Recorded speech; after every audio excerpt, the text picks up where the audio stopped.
سائنسدانوں کا کہنا ہے کہ لوہا اس زمین اور نظام شمسی کا حصہ نہیں ہے، کیونکہ لوہے کے پیدا ہونے کے لیے ایک خاص درجہ حرارت کی ضرورت ہوتی ہے جو ہمارے نظام شمسی کے اندر بھی موجود نہیں۔ لوہا صرف سپر نووا کی صورت میں ہی بن سکتا ہے، یعنی جب کوئی سورج سے کئی گنا بڑا ستارہ پھٹ جائے اور اس کے اندر سے پھیلنے والا مادہ جب شہاب ثاقب کی شکل اختیار کر کے کسی سیارے پر گر جائے، جیسا کہ ہماری زمین کے ساتھ ہوا۔ سائنسدان کہتے ہیں کہ ہماری زمین پر بھی لوہا اس طرح آیا۔ اربوں سال پہلے اسی طرح شہاب ثاقب اس دھرتی پر گرے تھے جن کے اندر لوہا موجود تھا۔ اللہ سبحانہ و تعالیٰ نے یہی بات قرآن میں بیان فرمائی ہے۔ 1400 سال پہلے اس بات کا وجود تک بھی نہ تھا کہ لوہا کیسے اور کہاں سے آیا۔ عرب کے صحراؤں میں تو لوہے کا استعمال بھی صرف تلوار اور ڈھال کے لیے ہوتا تھا۔ قرآن کی 97ویں سورت کا نام الحدید ہے، جس کا مطلب لوہا ہے۔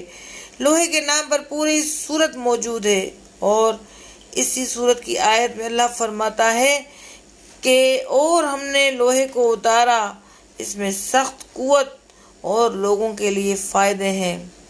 سورہ الحدید آیت نمبر 25۔ سبحان اللہ۔ قرآن میں موجود یہ سائنسی حقائق اس بات کی دلیل ہے کہ یہ رب کا سچا کلام ہے جو اس آخری پیغمبر پر نازل ہوا جو امی کہلاتے تھے۔ سورہ حدید آیت نمبر 4۔ وہی ہے جس نے آسمانوں اور زمین کو 6 دن میں پیدا کیا، پھر عرش پر جا ٹھہرا۔ جو چیز زمین میں داخل ہوتی اور جو اسے نکلتی ہے اور جو آسمان سے اترتی اور جو اس کی طرف چڑھتی ہے، سب اس کو معلوم ہے، اور تم جہاں کہیں ہو وہیں تمہارے ساتھ ہے، اور جو کچھ تم کرتے ہو خدا اس کو دیکھ رہا ہے۔ یعنی اللہ جانتا ہے جو کچھ زمین میں داخل ہوتی ہے اور جو اس سے نکلتی ہے۔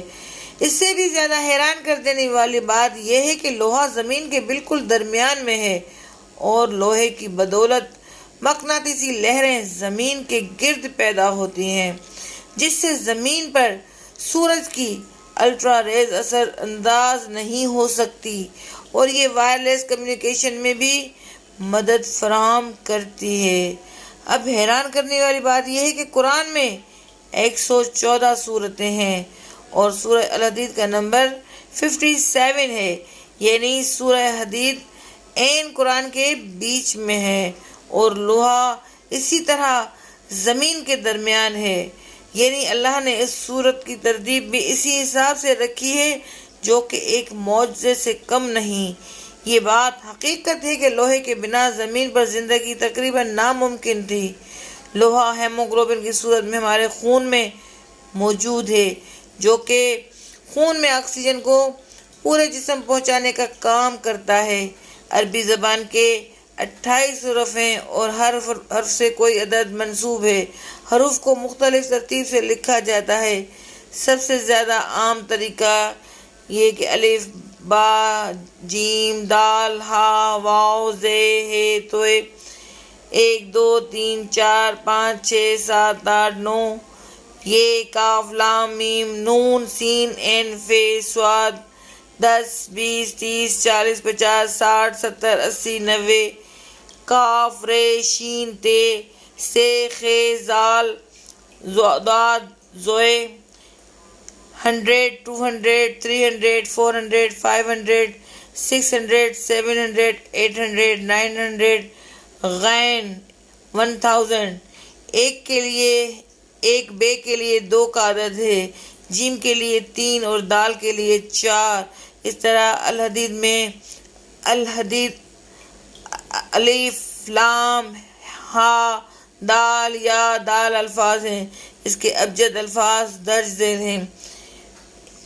1 + 30 + 8 + 4 + 10 + 4 برابر ہوئے 57 کے۔ الحدید سورت کا نمبر بھی 57 ہے۔ اب آتے ہیں لفظ حدید کی طرف۔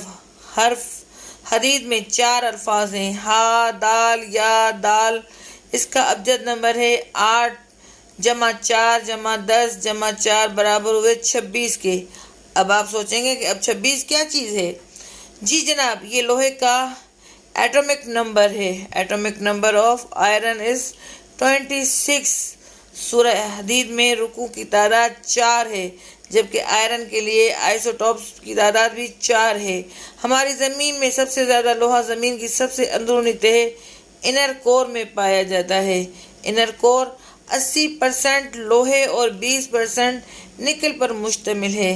زمین کی اس تہہ یعنی انر کور کی پیمائش موٹائی 2475 کلومیٹر ہے، جبکہ سورہ حدید میں حروف کی تعداد بھی 2475 بنتی ہے۔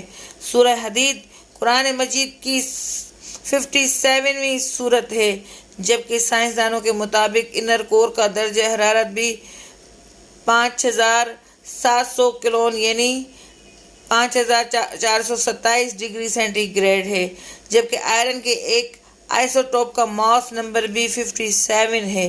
ایک ستارے کا ایندھن ہائیڈروجن گیس ہوتی ہے اور گریویٹی کی وجہ سے ستارے کے مرکز میں فیوژن ری ایکشن شروع ہوتا ہے اور ہائیڈروجن ایٹم دوسرے ایٹم سے مل کر ہیلیم بناتی ہے۔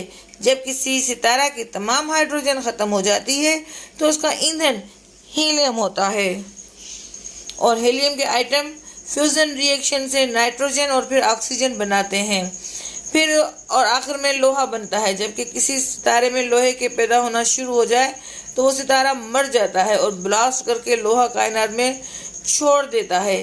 زمین پر موجود لوہا کسی مرے ہوئے ستارے سے آیا، جس کو قرآن نے 1400 سال بھی پہلے بھی بیان کر دیا۔ اسلام اور قرآن کی حقانیت جدید سائنس دن بدن عیاں کر رہی ہے، مگر پھر بھی ہم اللہ کو راضی کرنے کے بجائے دنیا کے پیچھے پڑے ہیں۔